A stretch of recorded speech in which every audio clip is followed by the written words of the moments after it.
ఈరోజు నేను మీ తాతగారు రాసిన కథల్లో అతి ఎప్పుడు పనికిరాదు అనే కథ చెప్పబోతున్నాను. శరభయ్య రామాపురంలో చిన్న రైతు. ఆయన భోజన ప్రియుడు. ఆహారాన్ని మోతాదుకు మించి తీసుకునేవాడు. ఇలా ఉండగా సిరిపురం జమీందారి గారి ఏకైక కుమార్తె వివాహానికి తన జమీలో ఉన్న రైతులందరికీ ప్రత్యేక ఆహ్వానాలను పంపాడు జమీందారు. అంతకు మునుపే గిరిపురం జమీందారు అతని కొడుకు పెళ్లి ఘనంగా జరిపి ఉన్నాడు. ఆ ఏర్పాట్ల గురించి, ఆ రోజు విందులో వడ్డించిన వంటకాల గురించి జనం గొప్పగా చెప్పుకున్నారు. అవన్నీ సిరిపురం జమీందారు విని ఉన్నాడు. ఆయన పంతానికి పోయాడు. తన కుమార్తె వివాహాన్ని ఇంకా ఘనంగా చేసి గిరిపురం జమీందారుని మించిపోవాలని ఆలోచించాడు. అన్ని ఏర్పాట్లు అద్భుతంగా చేస్తూ విందులో వడ్డించే వంటకాలు లెక్కకు మించి ఏర్పాటు చేశాడు.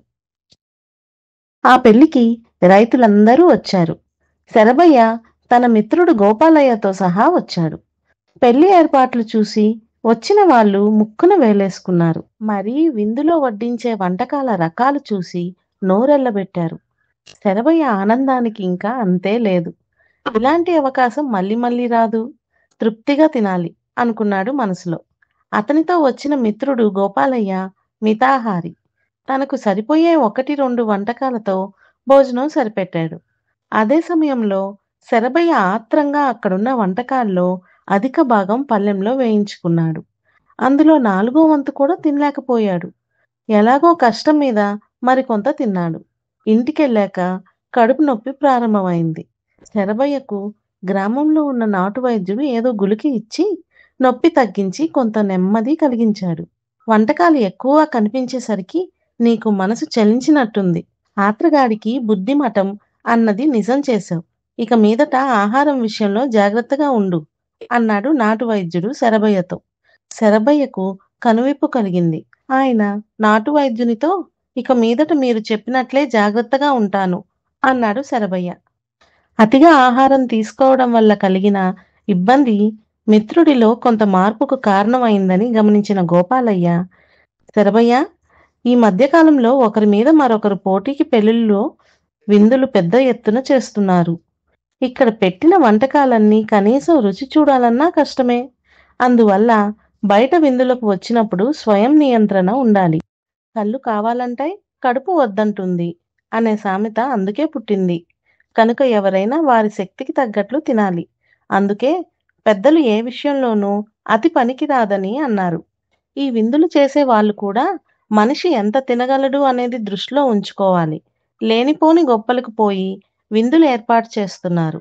వచ్చిన వాళ్ళు పళ్ళెంలో ఆశగా అన్నీ పెట్టించుకుంటున్నారు. కానీ అందులో చాలా భాగం తినలేక పారేస్తున్నారు. ఈ విధంగా ఆహారం చాలా వృధా అవుతున్నది. ఇది మంచి పద్ధతి కాదు. రైతు ఎంత శ్రమ పడితే ఒక గింజ పుడుతుందనేది మనం ఎప్పుడూ గుర్తుంచుకోవాలి. విందులో ఏర్పాటు చేసేవాళ్ళు గాని, అతిథులు గాని హద్దులు దాటరాదు. మితాహారం మంచిదని మనం మర్చిపోరాదు. ఇప్పుడు నీ అనుభవం కూడా ఇదే కదా. ఇక మీదట వైద్యుని మాట పాటించు అన్నాడు. నీ సలహా తప్పకుండా పాటిస్తాను అని హామీ ఇచ్చాడు మిత్రుడికి శరభయ్య.